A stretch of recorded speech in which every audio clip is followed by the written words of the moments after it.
बारामती विधानसभा क्षेत्र महाराष्ट्र के पुणे की 21 सीटों में से एक है। ये सीट 1967 से पवार परिवार का गढ़ रही है। शरद पवार ने इस सीट से 6 बार जीत हासिल की थी और इसके बाद उन्होंने इस सीट की बागडोर अपने भतीजे अजीत पवार को सौंप दी थी। उसके बाद से 1999 से अजीत पवार इस सीट से जीत रही हैं। इस बार अजीत पवार का मुकाबला अपने भतीजे और शरद पवार वाली एनसीपी के उम्मीदवार योगेंद्र पवार से है। योगेंद्र पवार फैमिली की चौथी पीढ़ी के नेता हैं। इस साल ये दूसरा मौका है जब बारामती में पवार परिवार के 2 सदस्य चुनावी मैदान में आमने सामने हैं।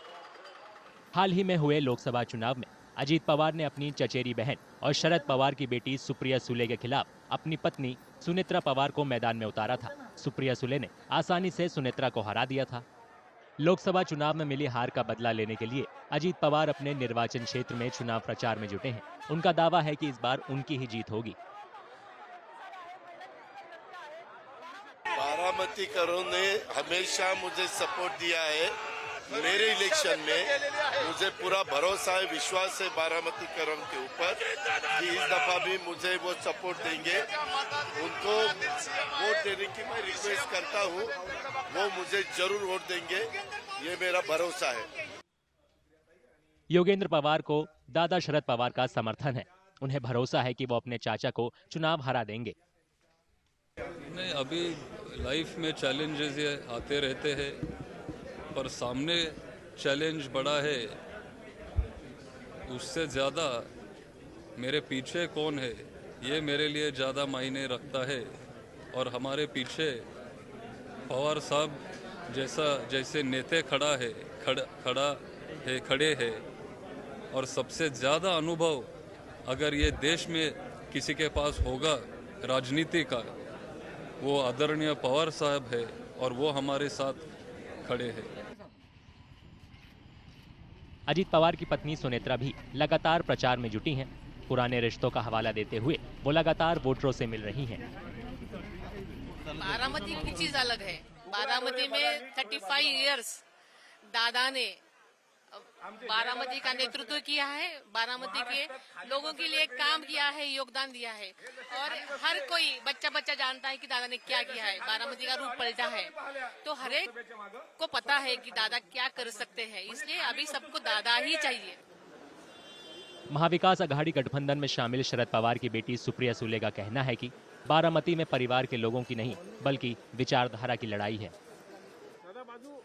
For me, it's never personal, and with full humility, I would like to say that even during Lok Sabha, it was the same. You see my entire campaign, and it was our fight is not against a person at all. It never was and never will be. We have ideological strong differences, and I have huge issues with policy with this government. You see what they are doing to the farmers. The farmers' suicides has gone up. Women's safety is a huge challenge. Baramati के कुछ वोटरों का मानना है कि अनुभव की कमी के चलते योगेंद्र का पलड़ा थोड़ा कमजोर है। इस टाइम अजीत दादा जीतेंगे। अजीत दादा जीतना चाहिए। काम किया है उन्होंने, अच्छे वो भी अच्छे, लेकिन जो चीज टूटी नहीं उसको जोड़ने की कोशिश नहीं करना चाहिए। पहले से अजीत दादा है इधर। हाँ, तो काम अच्छा है तो उनको ही मौका देना चाहूंगा मैं।